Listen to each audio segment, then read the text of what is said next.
Welcome back to Urban Raid. We're gonna beat the crap out of more people today. Hooray! So now, let's go on ahead and go to the motel. Best place to beat the crap out of people. Katanashi Dojo controls the east side of 16th Street. The guys who hang out there are just a bunch of gangbangers posing as a group of vigilantes. They've been copying an attitude ever since our war with the Zaps began. They're not gonna stand by and let outsiders like us do as we please. Katanashi's disciples must have heard the ruckus. You've got to finish this before they come out. Despite what Shinying had said, you have 2 minutes to beat this guy. If you don't, you fail, plain and simple. But anyway, there are some fighting styles that I need to discuss before we continue on. You see, there are different types. First of all, the karate type we're fighting right now. There's several fighters with that stance. Karate types are more like heavy strikes, heavy kicks, but their defenses are pretty shit, as you can wholeheartedly see. Brad is an all-rounder, meaning his stats is going to be basically balanced out by the time we finish leveling him up. And I think he's one of the only ones other than Paul Phoenix. Now then, there's also Capoeira style. Yes, if you guys play Tekken, you all know what that style is. When you have Taekwondo style, and of course you have wrestler style, which we will eventually see later, and the boxers. Jeez, the boxers. I'll go into more detail in just a little bit about most of those styles I just mentioned. Just as we've expected. The Zaps are mounting a counterattack for payback over all the damage you've caused. Unfortunately, still no Dwayne. Give him hell so that he'll have no choice but to rear his ugly face. Alright, this is just a beat 'em up thing. Anyway, what I was about to say was this Taekwondo's is basically all kicks and weak punches.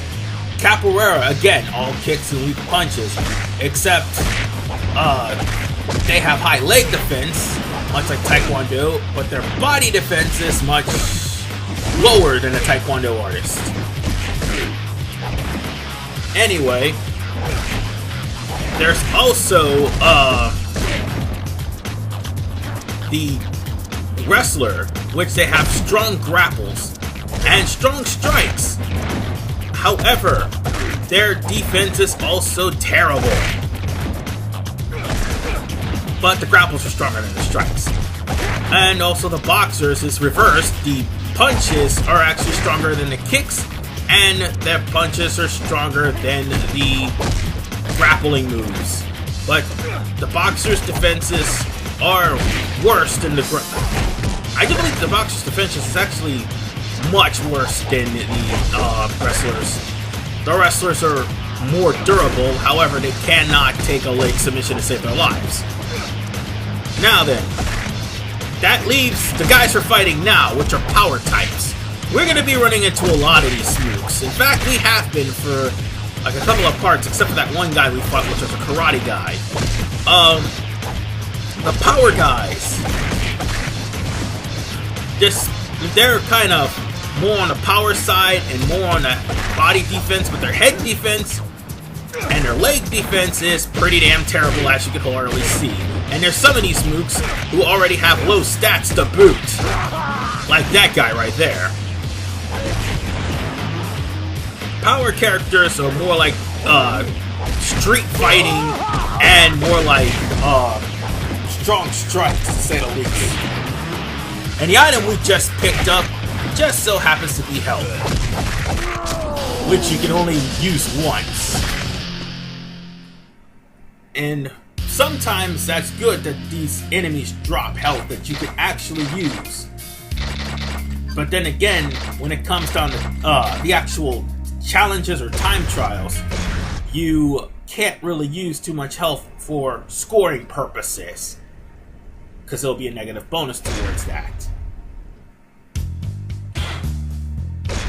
Now I'll talk about more enemies a little bit later. They're not exactly the touristy type. In fact, if they're not stirring up trouble on their own, they've been known to get mixed up with Dwayne's men on occasion. I want you to head over there and scope out the scene. If they think you're fresh meat and try to jack you, feel free to introduce yourself. Now then, another type you need to be on the lookout for. Mutai. Mutai is incredibly fast and definitely got some of the more powerful strikes. Not like Taekwondo, but they're still pretty damn powerful. And I do believe one of the bosses in this game is a Mutai expert. Probably one of... No, actually, I think he's the only Mutai expert in the game. You just gotta be careful as far as for the Mutai experts, because their grappling is pretty balanced. And their strikes actually are the ones that actually do the most damage. But when they grapple you and put you in a clutch, that too can really hurt. But if there's any form that you definitely need to watch out for, it's Almighty. Almighties are probably the worst things to run into. God damn it, stop hitting my nuts! My nuts is not for you to constantly destroy, bastard. Anyway, as I was saying, Almighties are the worst ones to run into, and by God, we will be running into some of them later on in this game. One in particular, Jesus Christ, known as one of the hardest bosses in the game. And you know, it's embarrassing that these guys keep doing the Jeff Hardy leg drop on my nuts. Seriously. I don't need any more testicular destruction. Thank you very much. But I do believe there's... Yeah, that's right. There is one person that is probably the worst style out of the whole entire game. And that's the final boss of the game. His style is by far the worst. But believe it or not, it's a toss-up with him. You'll see when I get to him. But yes, as I was saying, Almighty are big and strong, although grapple moves really... although grapple moves barely do anything to them, they can actually knock you out of your combos really quickly, and not to mention... Oh God, when they power up. Tadanoshi Dojo live and die by the motto, an eye for an eye and a tooth for a tooth.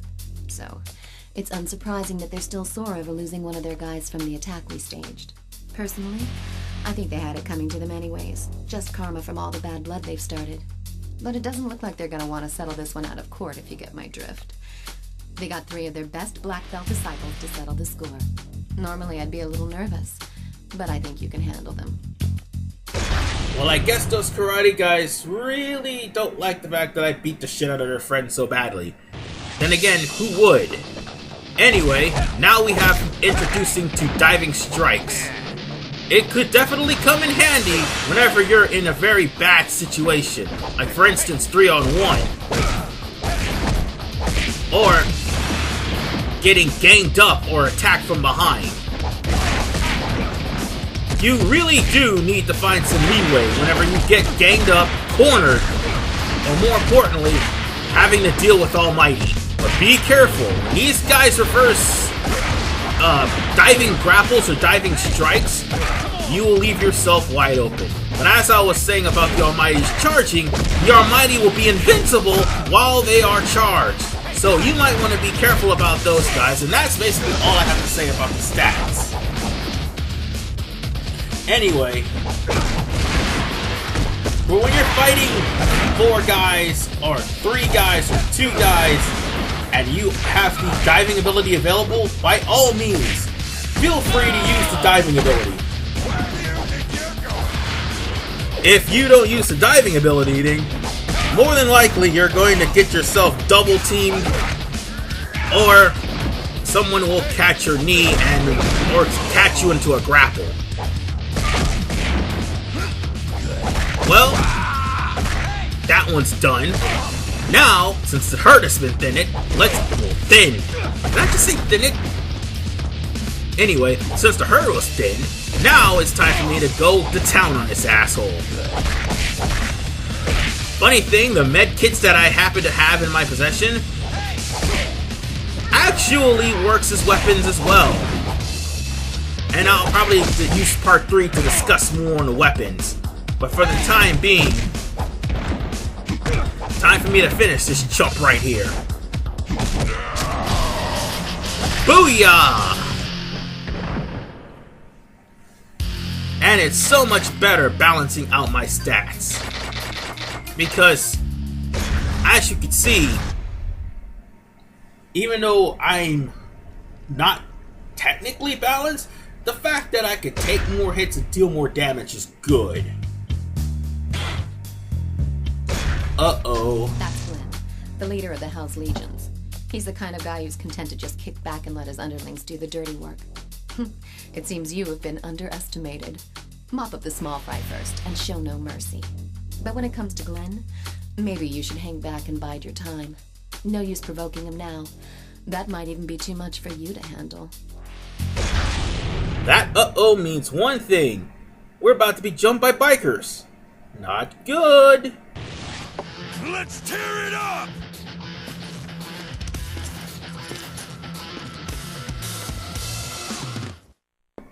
Well, Brad definitely barked up the wrong tree this time.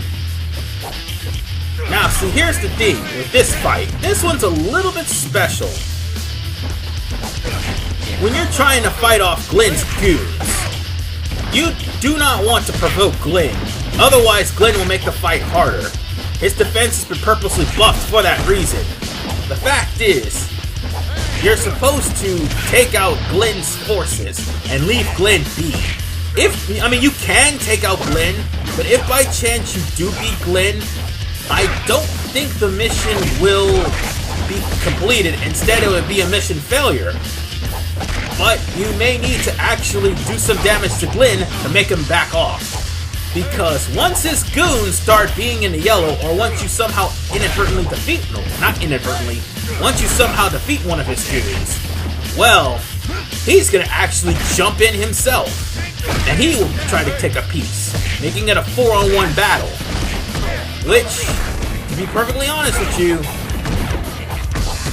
that is a definitely tough situation. You honestly do not need to be cornered in order for you to actually be killed. But still, being cornered is the last thing you want. Especially when there's 4 guys here.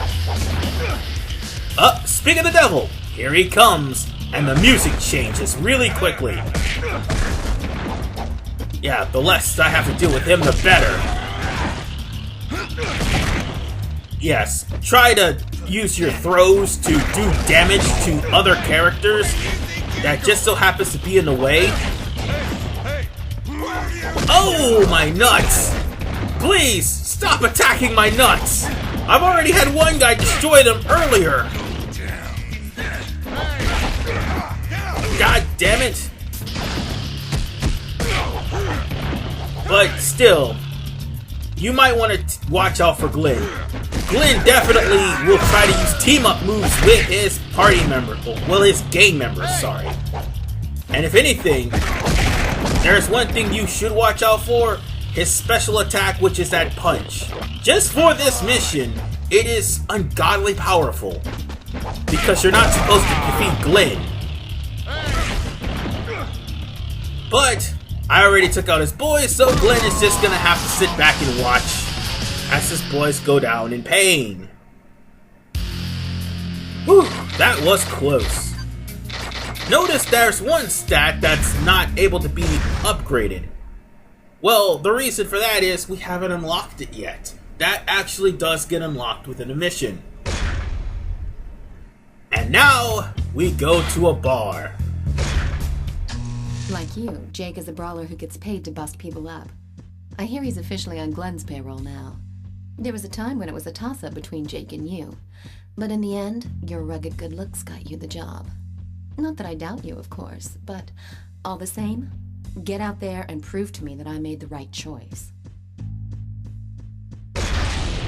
Remember that pro wrestler I told you about? Well, we're about to fight him right now. And trust me, I died to him a couple of times, so he's a pretty tough customer. But you want to try to at least get the jump on this guy real quickly. Or at least keep him cornered. Because he can do this to you! Oh shit! I have been German suplexed. Well, my day definitely sucks. Ouch! You dick! Powerbomb to a table! Motherfucker! And also be careful, because he will Ric Flair chop you really, really badly. Jake is pretty strong, and yes, you will have to see him again. In fact, I do believe you fight him 3 times in this game. Or was it twice? I think it was twice, because he's with somebody else. Anyway, otherwise, keep Jake in the corner and keep the pressure on Jake, and you will do fine. And with that said, ladies and gentlemen, we are done with this part. In the next episode, we're going to be whooping some more ass as Brad Hawk. This is RVMan 985. See you guys next time.